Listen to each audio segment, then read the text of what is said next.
PSC LD clerk പരീക്ഷയുടെ ചോദ്യപേപ്പർ ചോർന്നു. പരീക്ഷയ്ക്ക് മുൻപ് ചോദ്യപേപ്പർ PSC ഔദ്യോഗിക വെബ്സൈറ്റിൽ പ്രത്യക്ഷപ്പെട്ടു. ചോർന്നത് ശനിയാഴ്ച നടന്ന എറണാകുളം, മലപ്പുറം ജില്ലകളിലേക്കുള്ള പരീക്ഷയുടെ ചോദ്യപേപ്പർ.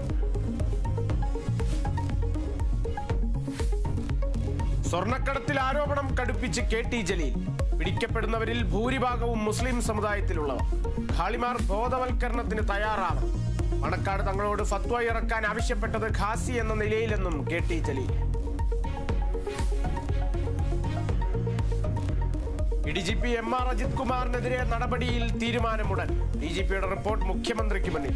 ക്ലിഫ് ഹൗസിൽ തിരക്കിട്ട ചർച്ചകൾ. നടന്നത് സാധാരണ കൂടിക്കാഴ്ചയെന്ന് മുഖ്യമന്ത്രിയുടെ ഓഫീസ്. MR അജിത് കുമാറിനെ സസ്പെൻഡ് ചെയ്യുകയാണ് വേണ്ടതെന്ന് PV അൻവർ. മുൻവിധിയില്ലാതെ നടപടി ഉണ്ടാകുമെന്ന് TP രാമകൃഷ്ണൻ. PV അൻവറിന്റെ ഡെമോക്രാറ്റിക് മൂവ്മെന്റ് ഓഫ് കേരളയുടെ പ്രഖ്യാപനം വൈകിട്ട്. പ്രഖ്യാപനം മഞ്ചേരിയിൽ നടക്കുന്ന പൊതുസമ്മേളനത്തിൽ. EMK രാഷ്ട്രീയ പാർട്ടി അല്ലെന്ന് അൻവർ. സാമൂഹ്യ സംഘടനയെന്നും വിശദീകരണം.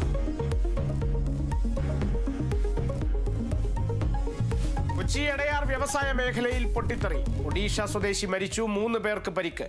അപകടം ഫോർമൽ ട്രേഡ് ലിങ്ക് എന്ന സ്ഥാപനത്തിൽ. സ്റ്റൗ പൊട്ടിത്തെറിച്ചതെന്ന് പ്രാഥമിക നിഗമനം. ഇന്ത്യ ബംഗ്ലാദേശ് T20 ക്രിക്കറ്റ് പരമ്പരയിലെ ആദ്യ മത്സരം ഇന്ന്. സഞ്ജു സാംസണും അഭിഷേക് ശർമ്മയും ഇന്ത്യൻ ഇന്നിംഗ്സ് ഓപ്പൺ ചെയ്യും. മത്സരം രാത്രി 7-ന് ഗ്വാളിയോറിൽ.